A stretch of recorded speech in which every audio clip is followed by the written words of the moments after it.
Coming up next, Jesus.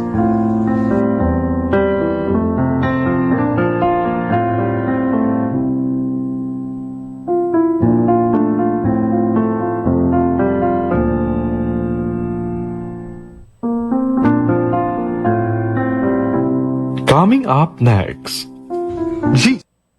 Sa pangalan ng Ama, ng Anak, ng Espiritu Santo. Amen. Maraming salamat po sa banal na salita ng ating Panginoon sa pagpabalik ng ating programa Jesus. Sinasama po natin sa panalangin ang ating head servant sa Siliat ang buong sambahayan, ang ating mga kapatid po na kasama natin sa ating programa, ang ating buong sambahayan, ang ating mga kapatid na humihingi ng dalangin, naway pakinggan ng ating Ama sa langit ang ating mga panalangin at hugasan po tayo ng banal na dugo ni Jesus. Alam po natin na ang dami ng tao sa mundo, isa po tayo ang nakarinig na magandang balita. Sabi nga ng ating first reading sa aklat ng pangalawang Samuel, 7:1 hanggang 16. Si David ay panatag nang nakatira sa kanyang palasyo sa tulong ni Yahweh. Hindi na siya ginambala ng kanyang mga kaaway. Tinawag niya si Nathan at sinabi, "Ang tahanan ko'y yari sa Sidar, samantalang nasa tolda lamang ang kaba ng Diyos." Sumagot si Nathan, "Isagawa mo ang iyong iniisip, sapagkat si Yahweh ay sumasa iyo." Ngunit ng gabi ring iyon, sinabi ni Yahweh kay Nathan, "Pumunta ka kay David na aking lingkod at sabihin mo, ipagtatayo mo ba ako ng tahanan? Sabihin mo rin sa likod kong si David ang salitang ito ni Yahweh. Kinuha kita mula sa pagpapastol ng tupa upang gawing pinuno ng bayang Israel. Kasama mo ako saan ka man magtungo, at lahat mong mga kaaway ay aking nilipol. Gagawin kong dakila ang iyong pangalan, tulad ng mga dakilang tao sa daigdig. Bibigyan ko ang Israel ng kanyang lupa at doon ko patitirahin. Wala nang gagambala sa kanila roon, wala nang taong mararahas na aalipin sa kanila tulad noong una. Buhat ng maglagay ako ng hukom nila, magiging payapa ka sapagkat wala nang gagambala sa iyo. Bukod dito, akong si Yahweh ay nagsabi sa iyo, papatatagin ko ang iyong sambahayan. Pagkamatay mo'y isa sa mga anak mong lalaki ang hahalili sa iyo bilang hari, at papatatagin ko ang kanyang kaharian. Siya ang magtatayo ng aking templo para sa akin, at sa kanyang angkan magmumula ang maghahari sa aking bayan magpakailanman. Ako'y kanyang magiging ama, at siya'y aking magiging anak. Kung siya'y magkasala, paparusahan ko siya tulad ng pagparusa ng ama sa nagkasalang anak. Ngunit ang paglingap ko sa kanya'y hindi magbabago, di tulad ng nangyari kay Saul. Magiging matatag ang iyong sambahayan, ang iyong kahari ay hindi magwawaglit sa aking paningin, at mananatili ang iyong trono magpakailanman. Kaya anong sabi na aklat ng unang hari? 5:1 hanggang 7. Matagal nang magkaibigan si Hiram na hari ng Tero at si Haring David. Kaya't nang mabalitaan itong si Solomon ay pinili na bilang hari at siyang kahalili ng kanyang amang si David. Nagpadala agad ito ng mga sugo kay Solomon. Nagsugo rin sa kanya si Solomon at ganito ang sinasabi, Alam po ninyo na ang ama kong si David ay hindi nakapagpatayo ng templo para kay Yahweh na kanyang Diyos. Ito'y dahil sa mga digmaang hinarap niya sa mga magkakabilang panig hanggang sa pagtagumpayin siya ni Yahweh laban sa lahat niyang mga kaaway. Ngunit binigyan ako ngayon ng Diyos kong si Yahweh ng kapayapaan sa buong kaharian. Wala na akong kaaway at wala nang panganib na pinangangambahan. Kaya binabala kong itayo ng isang templo si Yahweh na aking Diyos, gaya ng pangako niya sa aking ama. Ang anak mo na pauupuin ko sa iyong trono bilang kahalili ang sang magtatayo ng aking templo. Kaya hinihiling ko sa inyong kamahalan na bigyan ako ng mga tauhan upang pumutol ng mga sidar sa Libanon. Babayaran ko sila sa halagang itinakda ninyo. Tutulong sa kanila ang mga tauhan ko sapagkat hindi sila sanay sa pagputol ng punong kahoy tulad ng mga taga-Sidon. Lubos na ikinatuwa ni Hiram ang narinig niya ang kahilingan iyon ni Solomon. Kaya't sinabi niya, purihin si Yahweh sa araw na ito sapagkat binigyan niya si David ng isang anak na marunong mamahala sa kanyang dakilang sambahayan. Kaya nga sabi na aklat ng unang hari, 6:1, 480 taon makalipas na ang Israel ay lumabas sa Ehipto, 480 years. Nang ikalawang buwan, ng ika-4 na taon, paghahari ni Solomon, sinimulan ni Solomon ang pagtatayo ng templo. After 480 years, sinimulan daw ni Solomon ang pagtatayo ng templo ng Diyos.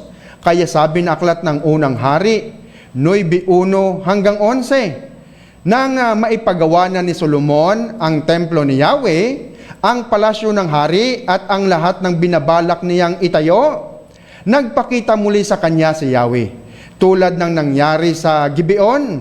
Sinabi sa kanya, ibinigay ko ang lahat ng hiniling mo sa iyong panalangin. Itinakda kong templong ito ang iyong ipinatayo. Dito mo ako sasambahin magpakailanman. Babantayan ko at iingatan ang templong ito habang panahon. Yan ang sabi ng Diyos kay Solomon. Kung ikaw naman ay mananatiling tapat sa akin, gaya ng iyong amang si David, kung gagawin mo lahat ang mga ipinapagawa ko sa iyo, at susundin mo ang aking mga utos at tuntunin. Yan ang sabi ng Diyos kay Solomon. Pananatilihin ko sa trono ng Israel ang iyong angkan. Iyan ang aking ipinangako sa iyong amang si David.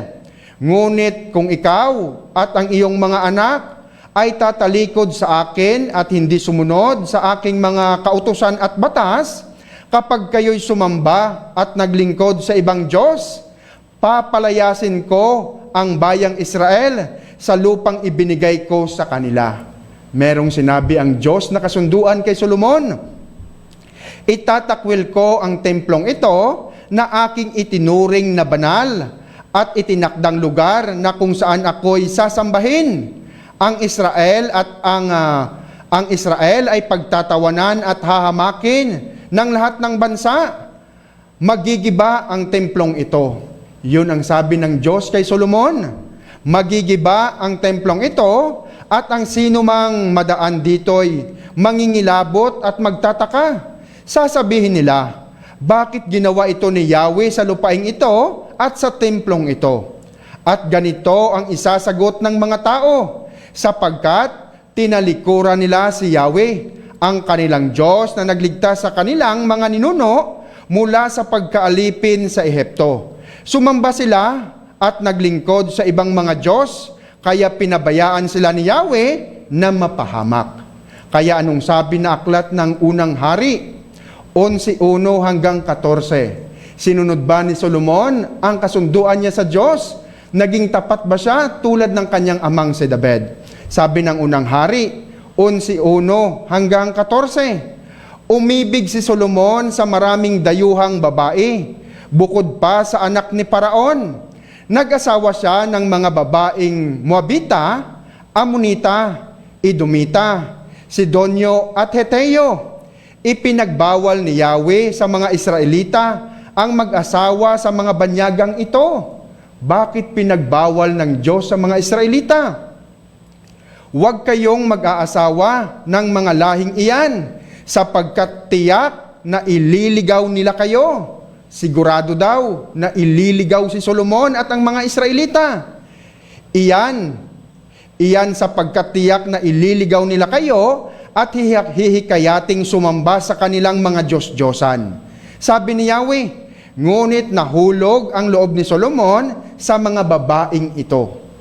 Ang mga asawa niya ay mula sa lipi ng mga hari ay 700. 700 ang mga naging asawa ni Solomon na mga prinsesa. At ang kanya namang mga asawang lingkod ay 300. 300 naman ang pangalawahing niyang asawa. Meron pala si Solomon na 1,000 asawa. Nang matanda na si Solomon, nahikayat siya ng mga ito na sumamba sa kanilang mga Diyos-Diyosan. Hindi siya nanatiling tapat kay Yahweh. Hindi niya sinundan ang halimbawa ni David na kanyang ama. Sumamba si Solomon kay Astarte, ang diyosa ng mga Sidonyo, at kay Milcom, ang karumaldumal na Diyos ng mga Amonita. May mga pangalan ang mga Diyos-Diyosan. Gumawa nga ng kasamaan si Solomon laban kay Yahweh, at hindi niya sinundan ang halimbawa ng kanyang amang si David, na buong katapatang naglingkod kay Yahweh. Sa burol na nasa silangan sa Jerusalem, ay nagtayo si Solomon ng sambahayan para sa kay Kimos, ang karumaldumal na Diyos ng Moab, at para kay Molek, ang kasuklam-suklam na Diyos ng mga Amonita. Ipinagawa niya ng kanya-kanyang mga altar, ang mga Diyos-Diyosan ng lahat ng mga asawang dayuhan. Ipinagawa pala lahat ni Solomon ng Diyos-Diyosan ang 1,000 niyang asawa. At ang mga ito'y nagsunog doon ng insenso at naghain ng mga handog. Nagalit si Yahweh kay Solomon dahil sa ginawa niyang ito. 2 beses na nagpakita sa kanya si Yahweh at pinagbawalan siyang maglingkod sa mga Diyos-Diyosan. 2 beses pala nagpakita ang Diyos kay Solomon para pagbawalan siya. Ngunit hindi niya sinunod si Yahweh. Kaya nga't sinabi nito sa kanya, dahil sumira ka sa ating kasunduan at sinuway mo ang aking mga utos. Si Solomon pala ang sumira sa kasunduan niya sa Diyos. Aalisin ko sa iyo ang kaharian at ibibigay ko sa isang lingkod mo. Ngunit alang-alang kay David na iyong ama, hindi ko gagawin ito sa panahon ng paghahari mo, kundi sa panahon ng paghahari ng iyong anak. 1 lipi lamang ang ititira ko sa kanya, alang-alang kay David na aking lingkod, at alang-alang sa Jerusalem, ang lungsod na aking pinili. Ipinahintulot ni Yahweh na magkaroon ng kaaway si Solomon. Nagsimula na magkaroon ng kaaway si Solomon. Natapos na ang kapayapaan na binigay ng Diyos sa kanya. Ang Edomitang si Hadad, buhat sa lipi ng mga hari ng Edom. Yun ang unang naging kaaway ni Solomon.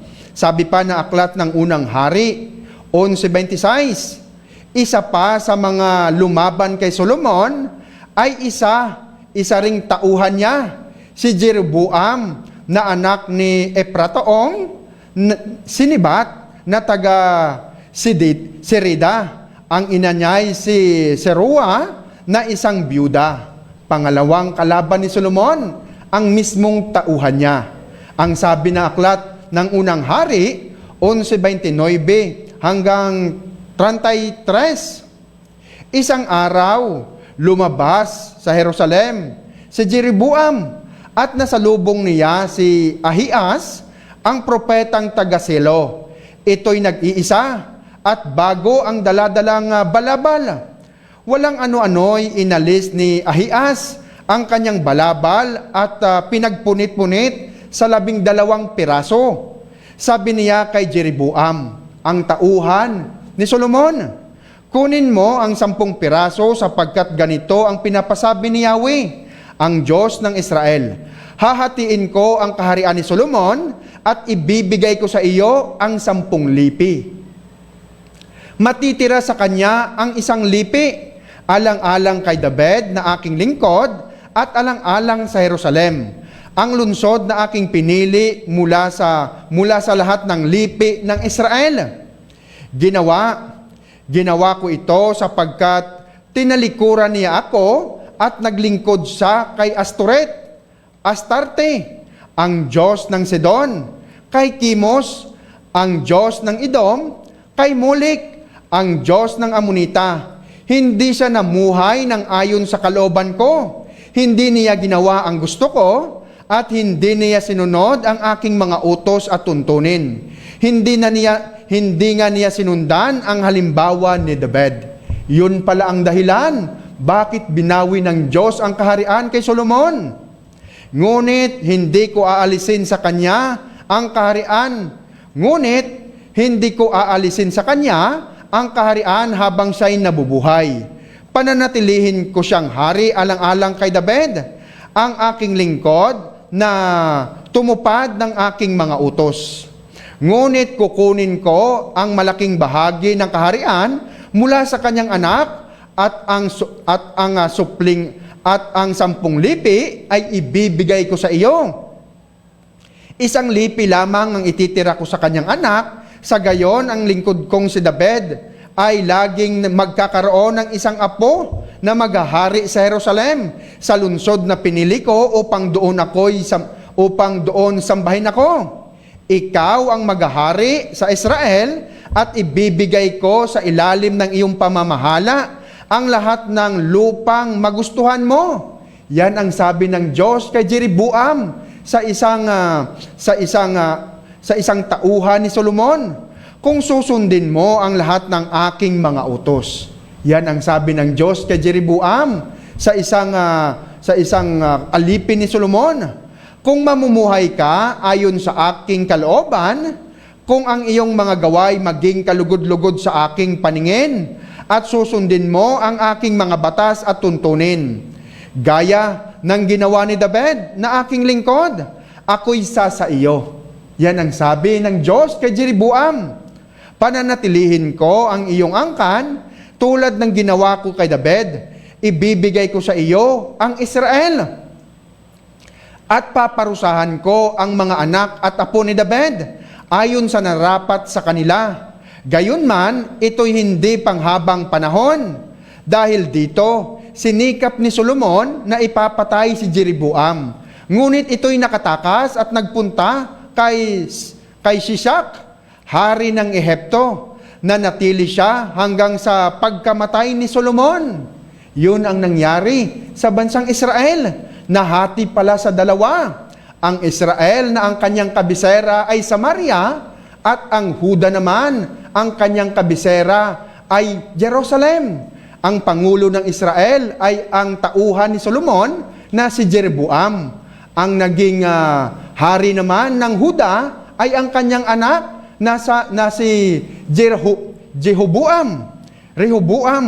Kaya nga sabi na aklat ng Hunang Hari 12:20 hanggang 33. Nang marinig ng pinuno ng Israel na bumalik na si Jeroboam, siya'y pinatawag nila sa kapulungan ng bayan at ginawang hari ng 10 lipi ng Israel. Naging pinuno na ang tauhan ni Solomon. Ang lipi lang ni Huda ang natira sa angkan ni David. Pagdating ni Rehoboam sa Jerusalem, tinipon niya ang mga lipi ni Huda at Benjamin.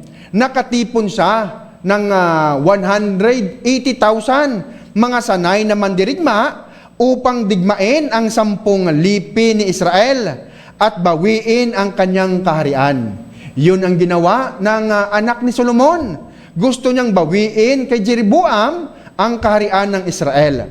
Subalit sinabi ni Yahweh kay Semaías na kanyang lingkod, sabihin mo kay Rehoboam na anak ni Solomon at hari ng mga lipi ng Huda at Benjamin, huwag na niyang digmain ang 10 lipi ni Israel. Hayaan na niyang makauwi ang bawat isa sa kanya-kanyang tahanan sapagkat nangyari ang aking kalooban. Ginusto ng Diyos na mangyari iyon. Sinunod naman nila ang utos ni Yahweh at sila'y umuwi sa kanya-kanyang tahanan. Sinunod din ba ni Jeroboam ang kasunduan nila ng Diyos? Sabi diyan na aklat ng Unang Hari 12:25 hanggang 32. Pinatibay ni Jeroboam ang Sikem sa kabukiran ng Ephraim at doon siya pansamantalang nanirahan. Pagkatapos lumipat sa Penuel. Naisip ni Jeroboam na kung magpatuloy pa ang dating kaugalian ng kanyang mga nasasakupan, malamang na manumbalik ang mga iyon sa angkan ni David. Ito ang sabi niya sa sarili.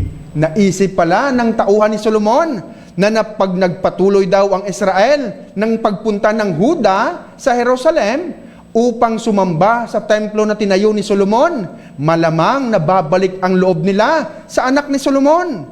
Kapag ang mga tao ito'y hindi tumigil sa pagpunta sa templo ni Yahweh sa Jerusalem upang mag-alay ng mga handog, mahuhulog muli ang kanilang loob sa dati nilang pinuno, si Rehoboam, na hari ng Huda, at ako'y kanilang papatayin.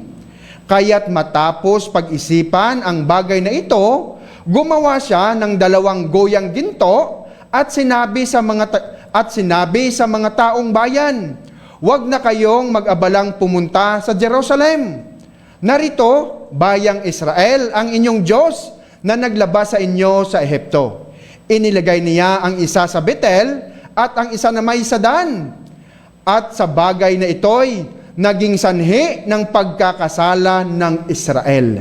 Hindi rin pala sumunod si Jeroboam ang pumalit sa kay Solomon, ang kahati ng kaharian ng Israel. May mga pumunta sa Betel upang sumamba at mayroon din sa Dan. Nagtayo pa siya ng sambahan sa mga burol at naglagay ng mga paring hindi mula sa lipi ni Lebe. Doon pala nagsimula ang mga false prophet. Kumuha pala si Jeroboam ng mga huwad na pari. Sabi na aklat ng unang hari, 13:33 hanggang 34. Sa kabila ng ganitong pangyayari, hindi tumigil si Jeroboam sa kanyang masamang gawain. Patuloy pa rin siya sa paglalagay ng mga paring hindi mula sa lipi ni Levi. Sino man ang may gusto ay ginagawa niyang pari sa mga sagradong burol.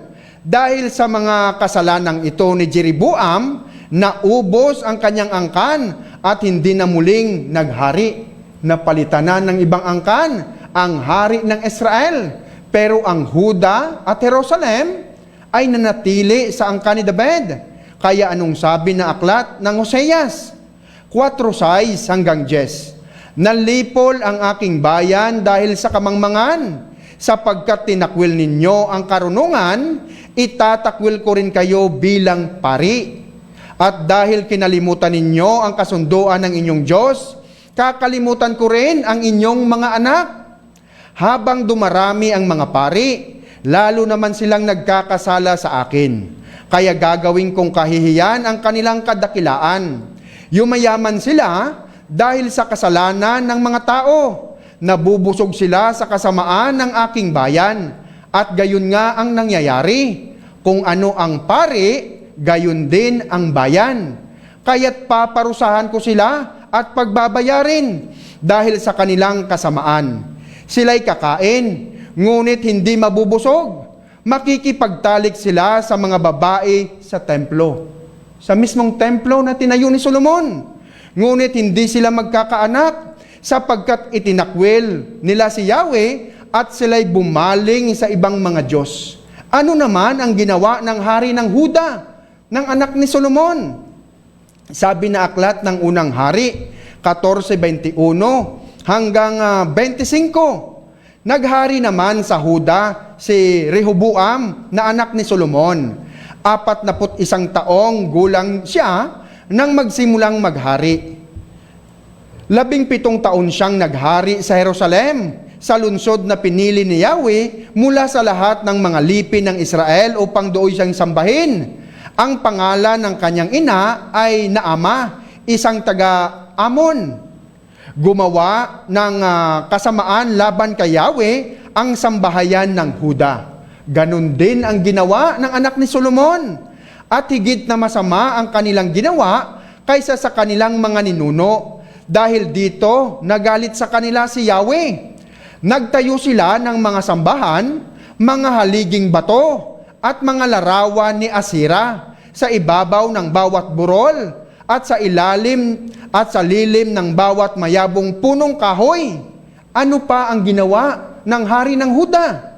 Ang pinakamasama pa nito, may mga lalaki at babaeng nagbibenta ng panandaliang aliw sa templo bilang pagsamba. Kaya pala ang mga pari ng Israel ay nakikipagtalik sa loob mismo ng templo. Ganon din ang Huda. May nagbebenta ng panandaliang aliw. Mga lalaki at babaeng nagbebenta ng panandaliang aliw sa templo bilang pagsamba sa Diyos-Diyosan.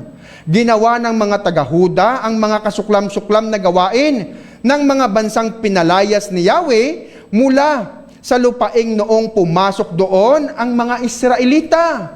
Mas hinigitan pa nila ang mga ginagawang kasamaan ng mga tao doon sa Kanaan.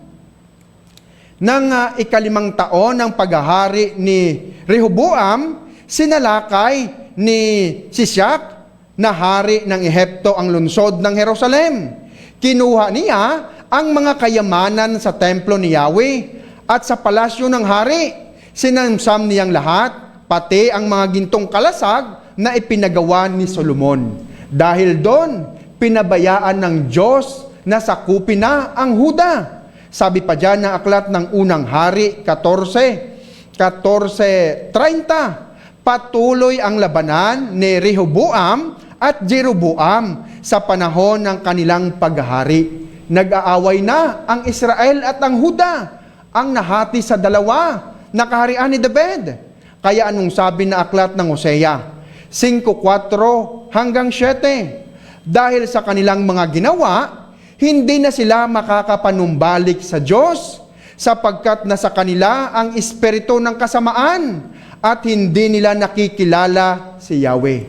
Ang Israel at ang Huda, dahil sa kanilang ginawa, hindi na nila nakikilala ang Diyos na nagpalabas sa kanila sa Ehipto, sa kanilang mga ninuno. Ang kapalaluan ng Israel ay sumaksi laban sa kanya. Matitisod ang Ephraim sa kanyang kasalanan, at kasama niyang matitisod ang Huda. Dalawa sila, Israel at Huda. Dadalhin nila ang kanilang mga kawan at tupa at baka upang hanapin si Yahweh. Subalit siya'y hindi nila matatagpuan. Lumayo na siya sa kanila. Naging taksil sila kay Yahweh, kaya't nagkaanak sila sa labas. Masisira ang kanilang mga pananim at sila'y malilipol pagdating ng bagong buwan. Kaya anong sabi na aklat ng pangalawang hari? 17:6 hanggang 8. Nang 9 na taon ng paghahari ni Oseas, ang Samaria, ang Israel, ay sinakop ng hari ng Assyria. Sinasakop na sila. Hindi na sila pinagtatanggol ng Diyos na makapangyarihan sa lahat.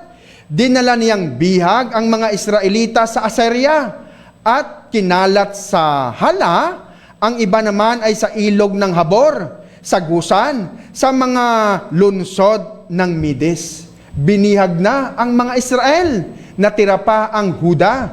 Unang binihag pala ang mga Israelita, ang Samaria, dinala na sa Assyria, sa Babylonia. Nangyari ito sa mga Israelita sapagkat nagkasala sila kay Yahweh na kanilang Diyos na naglabas sa kanila sa Ehipto. Mula sa pagpapahirap ng Paraon na hari ng Ehipto, sumamba rin sila sa ibang mga Diyos.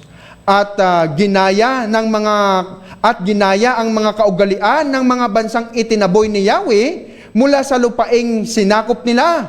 Bukod dito, sumunod sila sa mga kaugaliang pinasimulan ng mga hari ng Israel. Si Jeroboam at ang anak ni Solomon ang nagligaw sa bayang Israel. Kaya anong sabi na aklat ng pangalawang hari? 17:12 hanggang 22, hanggang 23. Sabi diyan, naglingkod sila sa mga Diyos-Diyosan na mahigpit na pinagbawalan ni Yahweh. Kahit na binalaan ni Yahweh ang Israel at ang Huda, ang dalawang kaharian na hati, pinagbawalan pala ng Diyos. na sa pamamagitan ng kanyang mga sugo ng mga propeta, nang sabihin niya, talikuran ninyo ang inyong mga kasamaan at mamuhay kayo ayon sa kautosang ibinigay ko sa inyong mga ninuno sa pamamagitan ng aking mga lingkod na propeta. Hindi nila ito pinakinggan. Sa halip, nagbatiga sila tulad ng kanilang mga ninuno na hindi nagtiwala kay Yahweh na kanilang Diyos. Tinakwil nila ang kanyang mga utos, sinira ang kasunduang ginawa ni Yahweh sa kanilang mga ninuno, at binaliwala ang mga babala niya sa kanila. Binigyan naman pala ng babala ng Diyos ang Israel at ang Huda. Sila'y naglingkod sa mga Diyos na walang kabuluhan, kaya nawalan din sila ng kabuluhan. Tinularan nila ang mga kaugalian ng mga bansang nakapaligid sa kanila, na sa simula pa'y ipinagbawal na ni Yahweh. Nilabag nilang lahat ang mga utos ni Yahweh na kanilang Diyos at gumawa ng 2 goyang metal na ginawa ni Jeroboam. Iginawa rin nila ng ribulto ang Diyos-Diyosang si Asira. May pangalan pala ang mga ribulto. Sinamba nila ang araw, ang buwan, ang bituin, at naglingkod din kay Baal. Sinunog nila bilang handog ang kanilang mga anak na lalaki at babae. Sumangguni sila sa mga manghuhula at mga nakikipag-ugnayan sa espiritu ng mga patay. Nalulong sila sa paggawa ng masama, dahil dito, labis na napuot sa kanila si Yahweh. Kaya tinaboy silang lahat sa kanyang paningin, maliban sa lipi ni Huda. Unang tinaboy ang Israel at pinatirhan ang Samaria sa mga taong galing sa Assyria. Ngunit hindi rin sumunod ang Huda sa mga utos ni Yahweh na kanilang Diyos, at tinularan nila ang mga kaugalian ng Israel. Gumaya din siya sa kanyang kapatid. Itinakwil ni Yahweh ang lahat ng mga Israelita at pinabayaan nila sila sa malulupit na kaaway hanggang sila'y lubusang malupig. Matapos paghiwalayin ni Yahweh ang Israel at ang Huda na kaharian ni David, hiniwalay pala talaga ng Diyos ang Israel at ang Huda. Ginawa ng Israel na hari si Jeroboam na anak ni Nebat. Siya ang nag-udyok sa Israel na talikuran si Yahweh at gumawa ng karumal-dumal na kasalanan. Si Jeroboam na hari ng Israel. Tinularan ng Israel ang mga kasamaan ni Jeroboam at hindi sila nagbago.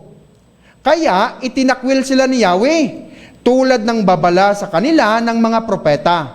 Ang mga Israelita ay dinalang bihag sa Assyria, kung saan sila ay nanirahan mula noon. Hindi pa pala sila nakakabalik. Ang Huda pa lang pala ang nakabalik, ang angkan ni Daniel. Kaya nga sabi na aklat ng Deuteronomio 4:15 hanggang 28, nang sa gayoy, nang kayo'y kausapin ni Yahweh mula sa apoy sa Sinai, wala kayong nakitang anyo, kaya mag-ingat kayong mabuti. Sinabi naman pala ng Diyos sa mga Israelita sa pamamagitan ni Moises, huwag kayong gagawa ng anumang larawan upang sambahin, maging kawangis ng tao.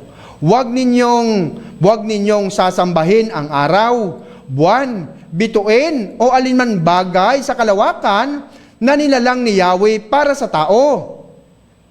Iniligtas kayo ni Yahweh mula sa napakainit na pugon ng pagkaalipin sa Ehipto upang maging kanyang bayang hinirang. Tinangi pala ng Diyos ang mga Israelita, banal na lungsod. Nagalit sa akin si Yahweh dahil sa inyo, at isinumpa niyang hindi ako makakarating sa masaganang lupaing ibinigay niya sa inyo. Hindi ninyo ako makakasama sa kabila ng Hordan, dito ako mamamatay, ngunit kayo'y magpatuloy upang sakupin ang lupaing iyon. Hindi pala makakatawid si Moises sa Promised Land. Mag-ingat kayo, huwag ninyong kakalimutan ang kasunduan ninyo kay Yahweh. Huwag kayong gagawa ng anumang larawan upang sambahin, gaya ng ipinagbawal niya sa inyo, sapagkat si Yahweh na iyong Diyos ay tulad ng naglalagablab na apoy, at siya'y mapinabaghuing Diyos, a very jealous God, a jealous spirit. Kahit gaano katagal ang abutin ninyo roon, kahit kayo'y magkaanak at magkaapo, huwag kayong gagawa ng mga larawan upang sambahin, sapagkat magagalit sa inyo si Yahweh na inyong Diyos. Masama ito sa kanyang paningin. Saksi ang langit at ang lupa na kapag nilabag ninyo ang utos na ito, hindi kayo magtatagal sa lupaing iyon at sa kabila ng Hordan, sapagkat malilipol kayo ng lubusan. Sinabihan naman pala sila ng Diyos bago sila pumasok sa Promised Land. Paghihiwalay-hiwalayin kayo ni Yahweh sa iba't ibang bansa at kaunti lamang ang matitira sa inyo. Sa lugar na pagtatapunan sa inyo ay maglilingkod kayo sa mga Diyos-Diyosang kahoy at bato na gawa ng mga kamay ng tao. Sila'y hindi nakakakita, nakakarinig, nakakaamoy, ni nakakakain man. Dahil ginusto pala ng Israelita ang ganon, pinabayaan sila ng Diyos sa kanilang kagustuhan. Sabi nga na aklat ng unang hari, 18:21 hanggang 22, nagpadala ng propeta ang Panginoon sa Israel, tulad ni Elias. Lumapit si Elias at sinabi sa taong bayan, sa buong Israel, hanggang kailan pa kayo mag-aalinlangan? Kung si Yahweh ang tunay na Diyos, siya ang sundin ninyo. Kung si Baal naman, kay Baal kayo maglingkod. Hindi umimik ang taong bayan. Hindi na nila nakikilala ang tunay na Diyos. Muling nagsalita si Elias, ako na lamang ang natitira sa mga propeta ni Yahweh. Samantalang may 450 ang propeta ni Baal. Isa laban sa 450 na false prophet. Kaya anong sabi na aklat ng pangalawang hari, 14:18 hanggang 20? Si Sikadias ay 21 taong gulang nang maghari sa Huda. Pagkatapos ng Israel, ang Huda naman sumunod din sa mga kaugalian nakita niya sa kanyang kapatid na Israel. At naghari siya sa Jerusalem sang loob ng 11 taon.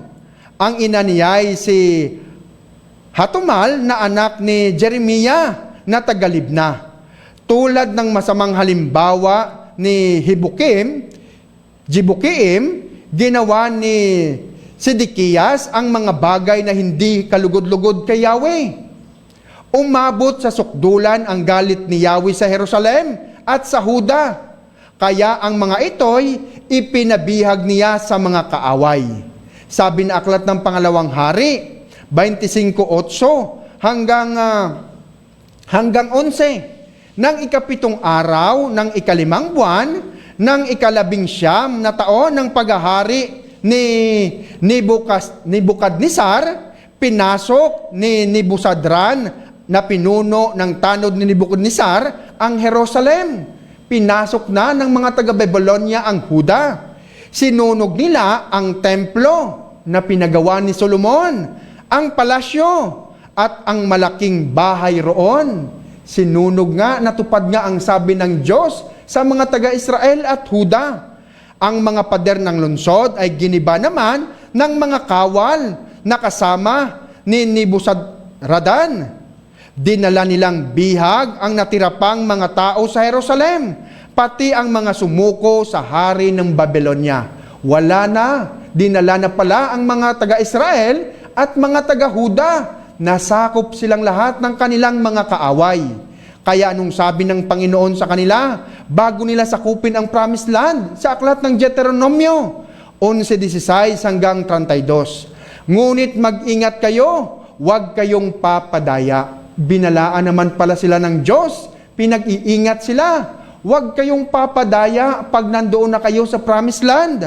Huwag kayong sasamba ni maglilingkod sa mga Diyos-Diyosan. Kapag tinalikuran ninyo si Yahweh, kapupuutan niya kayo. Isasara niya ang langit at hindi pa uulanin. Kapag nangyari ito, mamamatay ang inyong mga pananim at malilipol kayo sa mabuting lupaing ibinigay niya sa inyo.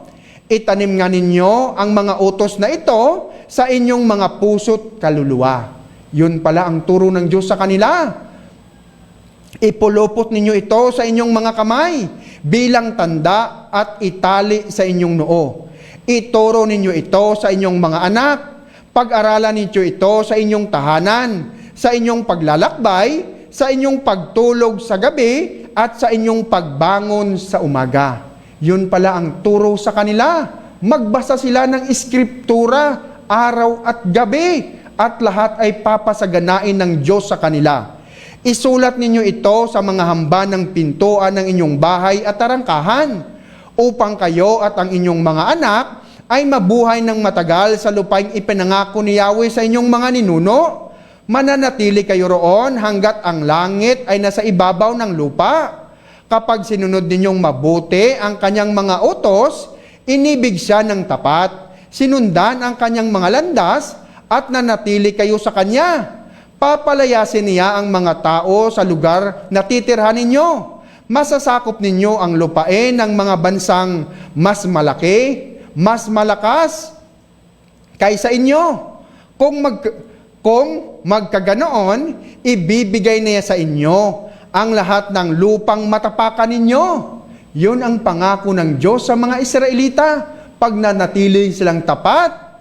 Masasakop ninyo mula sa ilang hanggang sa Libanon, at mula sa ilog Euphrates sa gawing silangan hanggang sa dagat Mediteraneo sa gawing kanluran.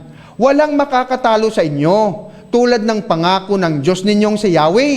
Sisidla niya ng matinding takot ang lahat ng lupaing pupuntahan ninyo.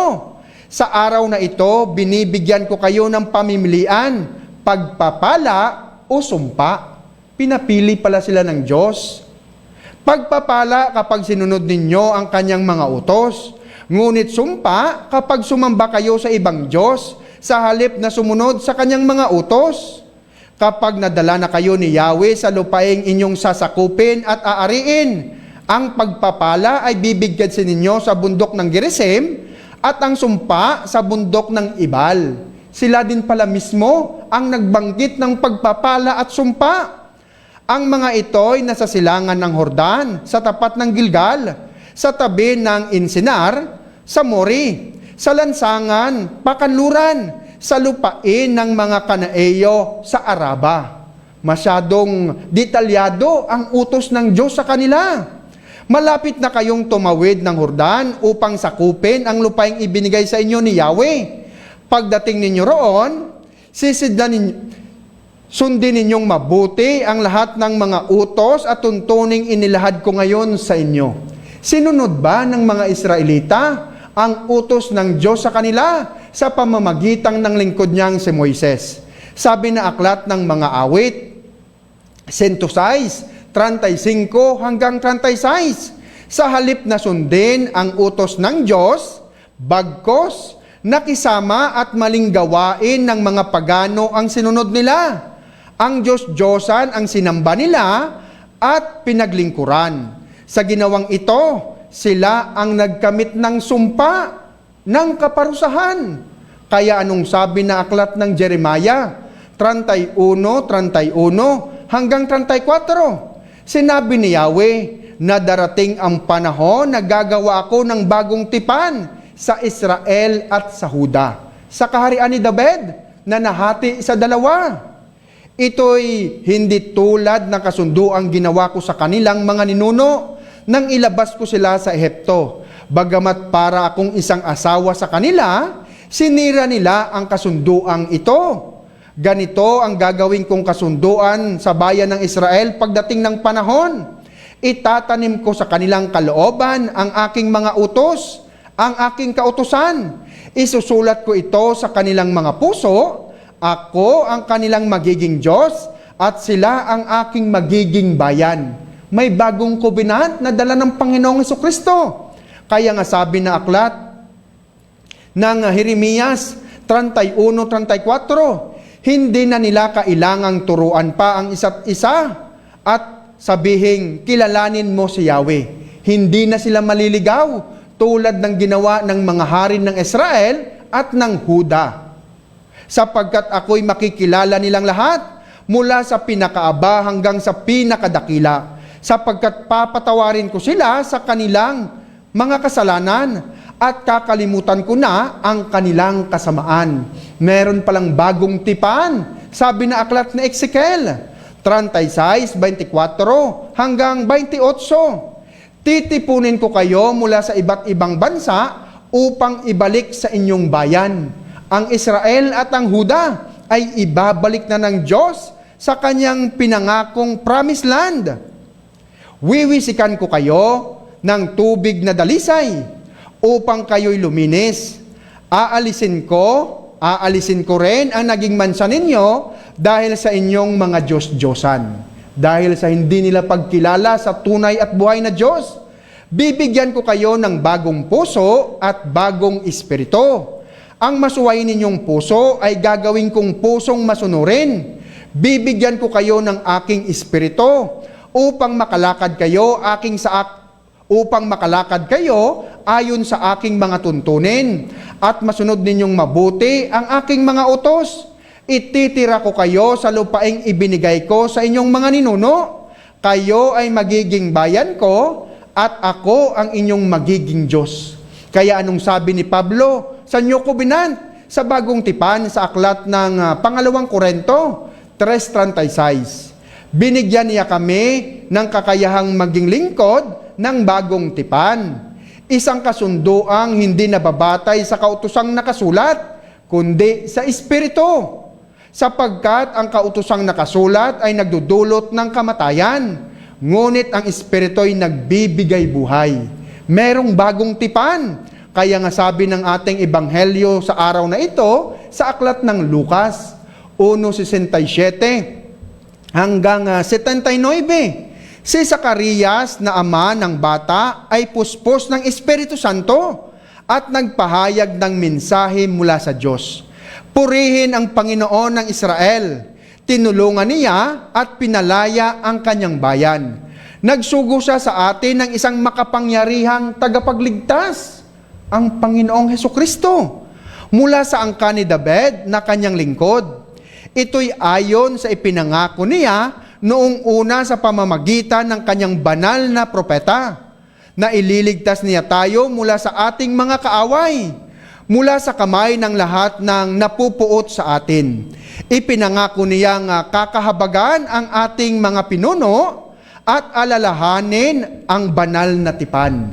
Kaya nga sabi ng Panginoon, ipinangako niya sa ating pinunong si Abraham na ililigtas niya tayo sa ating mga kaaway upang tayo'y makapaglingkod sa Kanya ng walang takot at maging banal at matuwid sa Kanyang paningin habang tayo'y nabubuhay.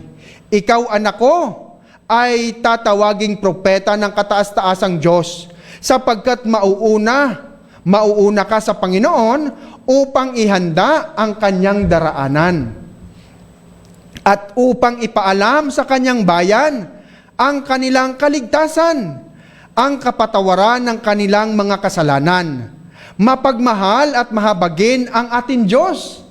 Mapagmahal at mahabagin ang ating Diyos.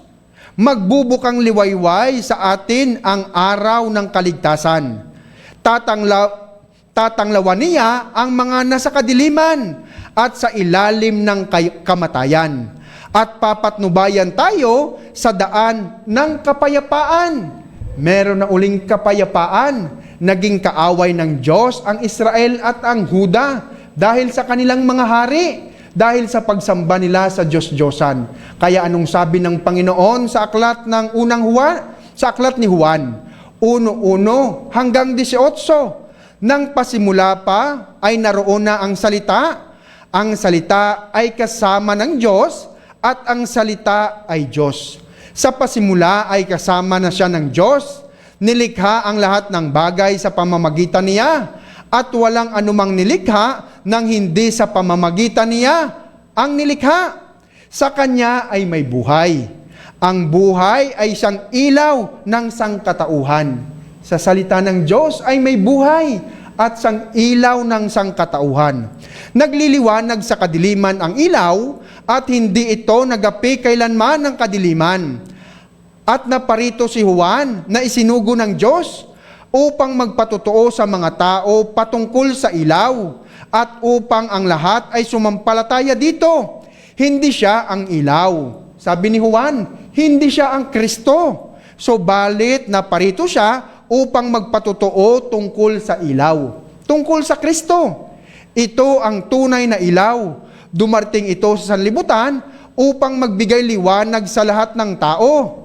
Dumating ang salita sa sanlibutan, ngunit hindi siya kinilala ng sanlibutang ito na nilikha sa pamamagitan niya.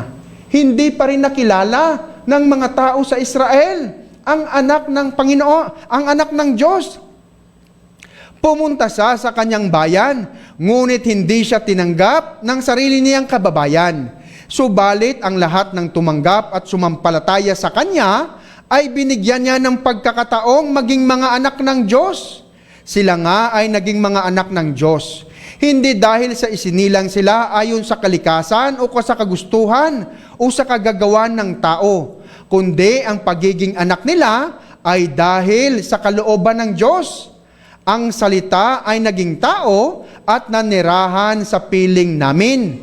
Nakita namin ang kaluwalhatiang tunay, kanya bilang kaisa-isang anak ng Ama. Siya ay puspos ng kagadahang loob at katotohanan. Nagpatotoo si Juan tungkol sa kanya.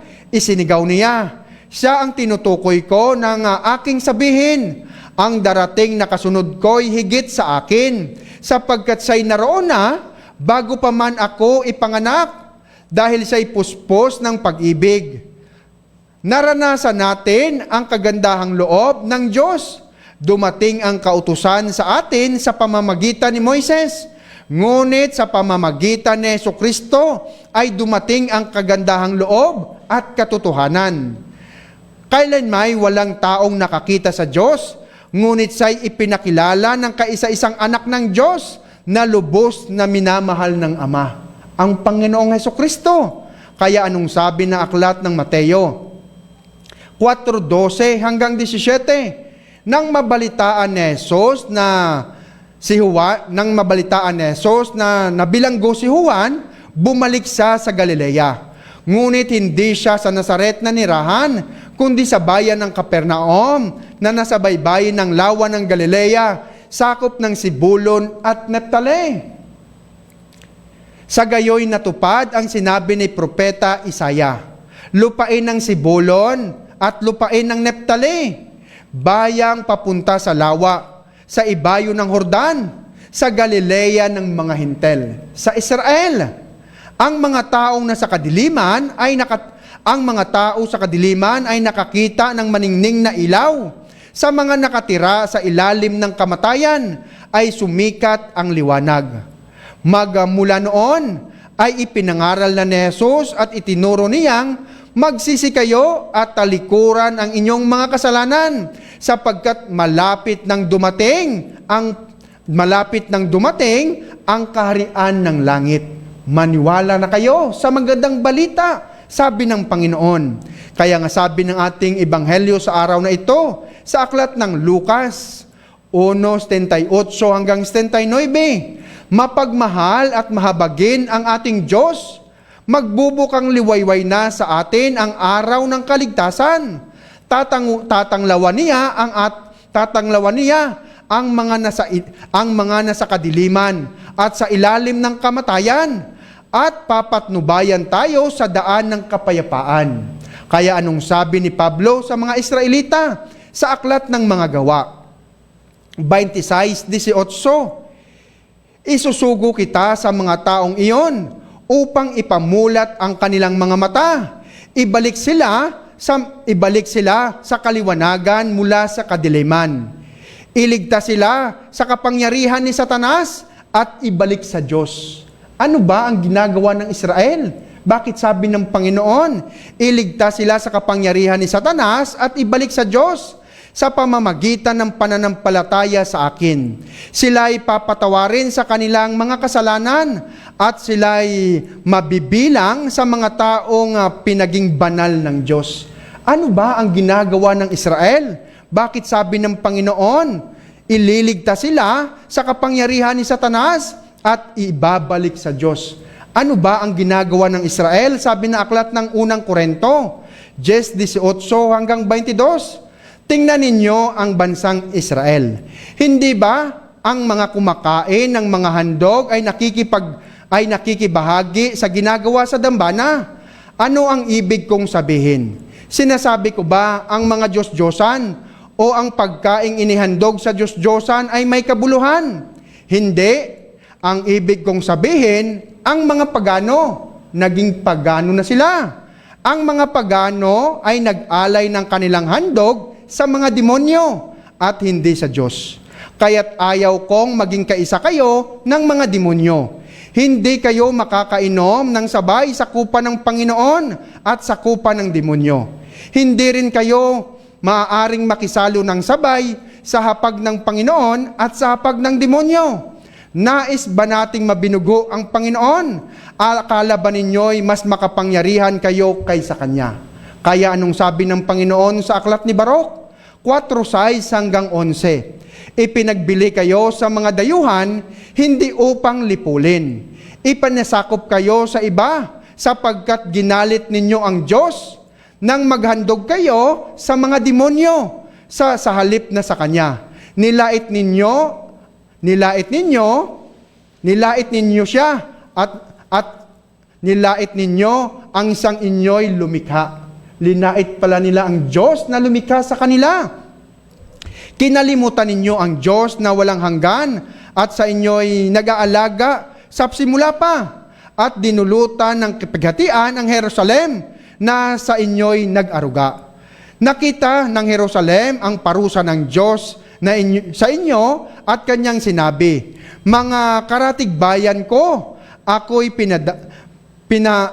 pinaranas ng Diyos ng matinding hirap. Ang mga mamamayan ko'y pinabihag ng walang hanggang Diyos sa kanilang mga kaaway. Maligaya ko silang pinalaki, ngunit nanangis ako sa pagdadalamhati nang sila'y kunin sa akin. Huwag sanang ipagalak ninuman ang aking kasawian. Maiwan akong nangungulila na balo dahil sa pagkakasala ng aking mamamayan. Tinalikuran nila ang kautusan ng Diyos at ako'y naging isang bayang wasak at tiwangwang. Ganun pala ang ginawa ng mga Israelita sa Promised Land. Kaya anong sabi ng Panginoon sa aklat ng Joel 2:12 hanggang 13? Gayon man, sabi ni Yahweh, mataimtim kayong magsisi at manumbalik sa akin. Mag-ayuno kayo at manangis at magdalamhati. Magsisi kayo ng buong puso at hindi pakitang tao lamang. Magbalik loob kayo kay Yahweh na inyong Diyos. Siya'y mahabagin at mapagmahal. Hindi madaling magalit, wagas ang pag-ibig, laging handang magpatawad at hindi nagpaparusa sa nagsisisi. Yun pala ang sabi ng Diyos, handa sa magpatawad. Kaya nga sabi na aklat ng unang Kronika 16:25 hanggang 26. Si Yahweh ay dakila at karapat-dapat papurihan. Siya ay higit sa mga Diyos ng buong sangkatauhan. Ang Diyos ng mga bansa ay mga Diyos-Diyosan lamang. Ngunit si Yahweh ang lumikha ng buong kalangitan.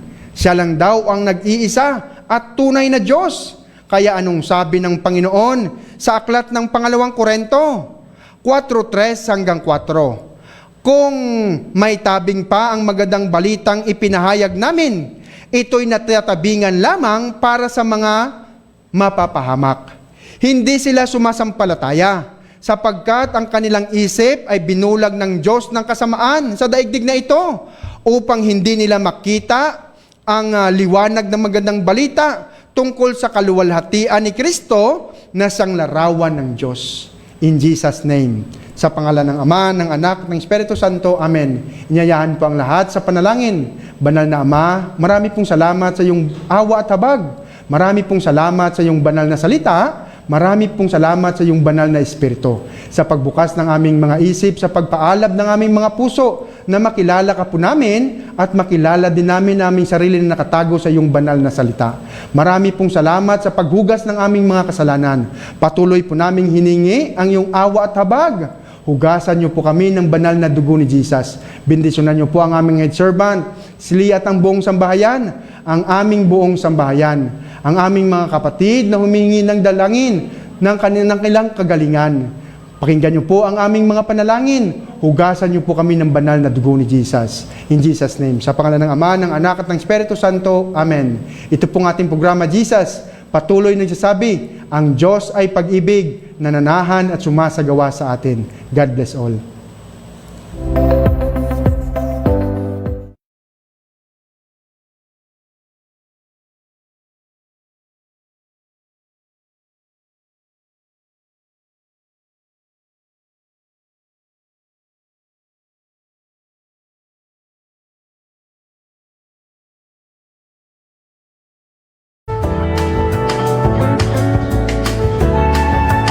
Is warts your problem?